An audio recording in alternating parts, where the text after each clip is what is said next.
Bonjour à tous. Voilà, aujourd'hui j'ai envie de vous faire une petite vidéo pour vous parler de Mu, de la Mu, de la menthe religieuse en particulier, et d'entrepreneuriat. Voilà, donc en fait ce sujet m'est venu suite à une conversation avec une amie qui a des menthes religieuses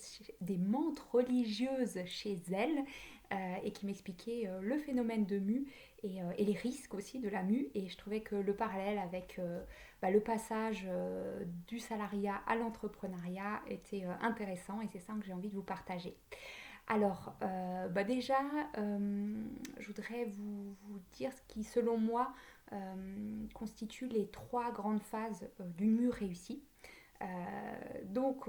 Comme chez une menthe religieuse, une bonne mue, c'est déjà une mue qui permet de desquamer et de quitter son ancienne enveloppe en totalité. L'entrepreneur, c'est la même chose.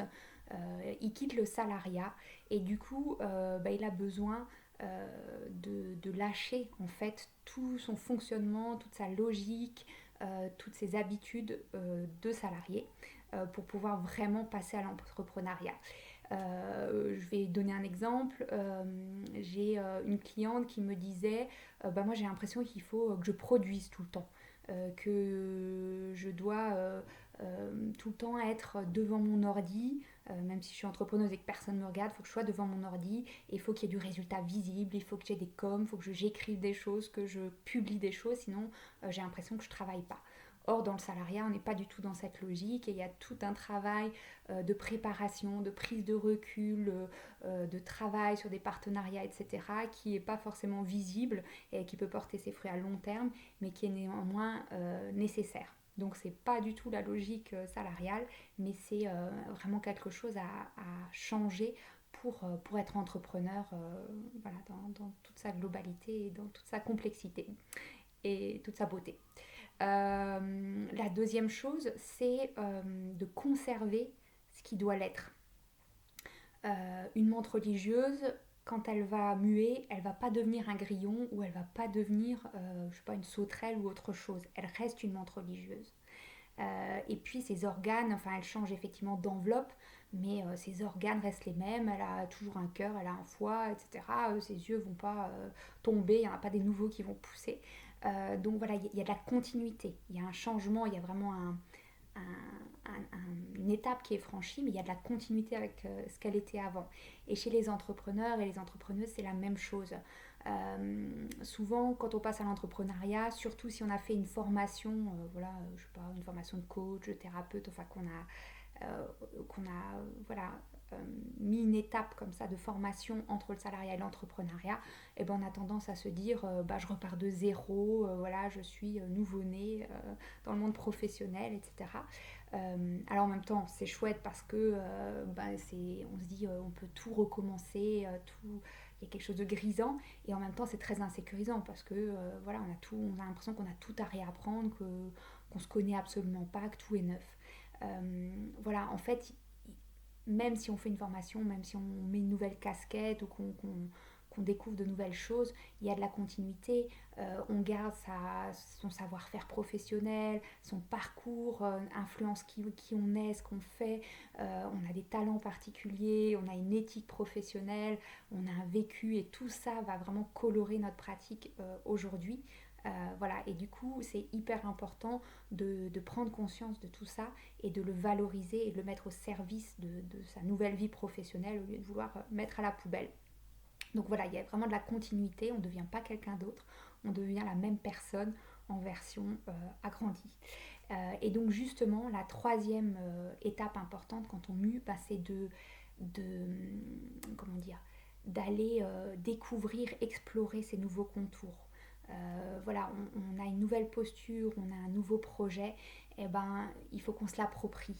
Il faut qu'on aille mettre son nez et sa touche dans tous ces nouveaux, de cette nouvelle dimension de nous-mêmes. Voilà, donc avec qui on va travailler, comment on va travailler, qu'est-ce qu'on va apporter, comment on va parler de tout ça, c'est des questions essentielles à explorer. Parce que sinon, on a peut-être une envie, on a un projet, mais nos contours sont flous, on n'est pas trop à l'aise, on n'arrive pas trop à se définir, et du coup, on ne sait pas trop comment y aller. Hein. Donc vraiment définir les contours et apprendre à se mouvoir aussi. Hein. Il y a ce côté bouger avec ce nouveau corps qu'on s'approprie, qu'on incarne. Voilà, c'est hyper important aussi pour vraiment terminer et aboutir sa mue. Voilà, donc pour moi, c'est les 3 étapes ou les trois phénomènes qui vont avoir lieu. Et voilà, je trouvais que la mue animale était un parallèle intéressant parce qu'aussi mes clientes, souvent à la fin de l'accompagnement, ce qu'elles me disent, c'est Lisa, j'ai grandi. C'est pas, voilà, je m'attendais pas à ça, mais j'ai grandi. Il y a ce mot qui vient et je trouve que c'est vraiment parlant. Euh, et, euh, et donc cet agrandissement, cette poussée de croissance va s'accompagner aussi de tout un vécu hyper chouette. Elles vont se sentir légitimes, elles vont parler de confiance, elles vont parler d'estime, elles vont parler de clarté, elles vont avoir de l'énergie, de la créativité, de l'enthousiasme, des idées voilà, en pagaille. Voilà, et en même temps beaucoup de clarté sur où elles veulent aller. Donc voilà, ça c'est la mue réussie. Et c'est quand même aussi important de parler de la mue un peu ratée ou pas aboutie, ou qui n'arrive pas à aboutir. Parce que là aussi ça existe chez les mantes religieuses et ça je ne savais pas. Pour moi la mue c'était un phénomène naturel, voilà, ça ne pouvait pas rater, c'était dans la nature, les animaux savent faire, c'est instinctif chez eux. Eh ben non, en fait ce que j'ai appris c'est que les mantes religieuses des fois rataient leur mue, restaient coincées et donc, elles y survivent pas, hein, elles meurent parce qu'elles n'arrivent pas au bout du phénomène, au bout de la transformation. Alors, heureusement, c'est moins dramatique hein, chez les entrepreneurs, enfin, elles ne mettent pas leur vie physique en danger, mais il y a quand même un vrai risque psychique, psychologique, si on n'arrive pas vraiment à passer du salariat à l'entrepreneuriat. Si par exemple on reste accroché à des vieux réflexes de salariés ou qu'on jette tout notre savoir-faire et toute notre identité en bloc à la poubelle ou alors qu'on n'arrive pas à incarner et à s'approprier sa nouvelle enveloppe. Donc là, tout ça, c'est des passages, c'est un passage risqué. Et, pour savoir si effectivement on ne s'est pas abouti et qu'il y a des choses à faire, il faut aller sonder son ressenti.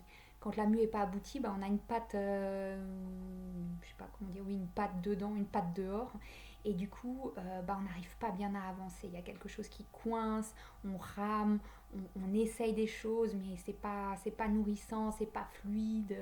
On doute beaucoup, il y a le sentiment d'imposture, il y a des problèmes de légitimité, il y a le burn-out des fois qui pointe le bout de son nez.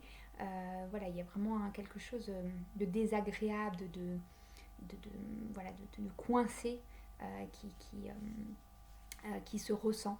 Voilà, pourtant on avait hyper envie d'aller vers l'entrepreneuriat, mais au final, voilà, on se sent pas spécialement à l'aise et on sent qu'il y a quelque chose qui nous retient et qu'on est un peu entre deux eaux. Voilà, et dans ces cas-là, moi je suis convaincue qu'il y a besoin d'un coup de pouce parce que sinon on peut rester longtemps dans cet état et ça peut aussi avoir des conséquences comme le retour vers le salariat parce qu'on n'a pas réussi vraiment à aller au bout de son envie et de son projet. Voilà, donc l'accompagnement permet effectivement d'avoir quelqu'un qui connaît le processus, qui l'a vécu jusqu'au bout, qui sait ce qui est à enlever, ce qu'on doit lâcher, ce qu'on doit garder, et puis ce qu'on doit découvrir et explorer. Donc voilà, je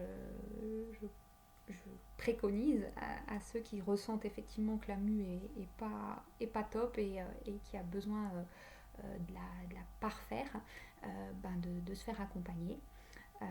Voilà, et puis pour finir, je voulais aussi vous dire que oui, le passage du salariat à l'entrepreneuriat, c'est une sacrée mue et c'est une mue initiale à la vie d'entrepreneur, à l'aventure de l'entrepreneuriat, mais c'est de loin pas la dernière. En fait, voilà, régulièrement, vous allez vous sentir un peu à l'étroit, ça va vous coincer, gratter, vous sentez que c'est plus à vos dimensions et vous allez repasser par ce processus. Voilà, et je vous dis ça parce que moi-même, je re-rencontre ce phénomène. Je suis dans une nouvelle phase de mue, une nouvelle mue en ce moment. Voilà, et puis ben, moi aussi, je me fais accompagner parce que même si on accompagne les autres dans ce processus, ben, on ne peut pas s'accompagner soi-même. On a besoin de quelqu'un qui nous guide dans ce travail et qui a un regard extérieur. Voilà, et puis ben, cet accompagnement permet de gagner du temps, de l'énergie et de vivre vraiment ce processus de manière très réjouissante. Hein, quand, voilà, on est guidé, donc on y va avec confiance et voilà, on y prend beaucoup de plaisir. Et puis bon, voilà, comme on sait comment ça se passe de fois en fois, ça devient aussi de plus en plus agréable et on sait que quelque chose de chouette nous attend derrière.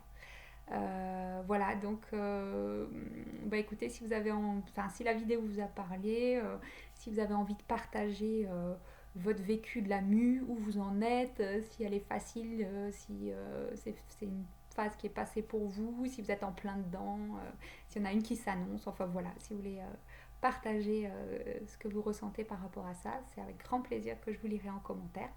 Et puis bah, je vous souhaite une très bonne journée et à bientôt pour une nouvelle vidéo. Ciao!